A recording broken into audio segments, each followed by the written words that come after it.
আব্দুল্লাহ কান্নাকাটি করে। রোম সম্রাট এসে আব্দুল্লাহকে বলল, আগে যদি তুমি কান্নাকাটি করতা তোমার সকল সাথীদ্বয় বেঁচে যেত। তখন আব্দুল্লাহ ডেকে বলল, তুমি আমাদেরকে গরম তেলের ভিতরে বাজি মারবা, এই জন্য কাঁদি না। আমি কাঁদতেছি এই জন্য আল্লাহ পাক শুধুমাত্র আমাকে একটা জীবন দান করেছেন, আর সেই জীবনটা আমি আল্লাহর রাস্তায় কোরবান করতে পারতেছি।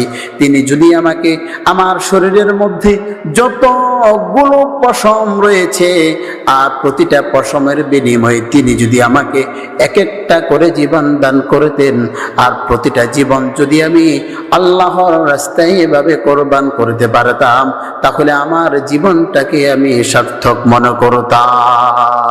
রাসূলুল্লাহ সাল্লাল্লাহু আলাইহি ওয়াসাল্লামের সাহাবী আব্দুল্লাহ ইবনে হুযাফা রাদিয়াল্লাহু তাআলা আনহু, ইতিহাসের মধ্যে পাওয়া যায় আব্দুল্লাহ ইবনে হুযাফা রাদিয়াল্লাহু তাআলা আনহু নিজের সঙ্গী সাথীদেরকে নিয়ে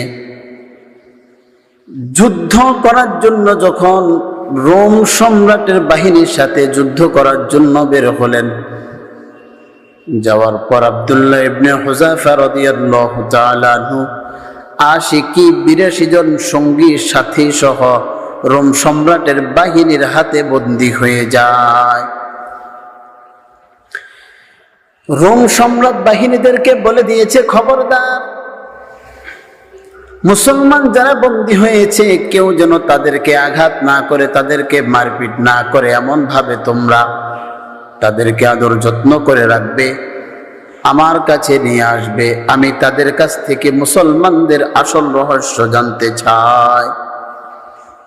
ইতিহাসের মধ্যে পাওয়া যায় রোম সম্রাট আগে শুনেছেন যে মুসলমানেরা হাজারো কষ্ট পাইলেও তারা তাদের মহামূল্যবান সম্পদ ঈমান ছাড়তে রাজি না।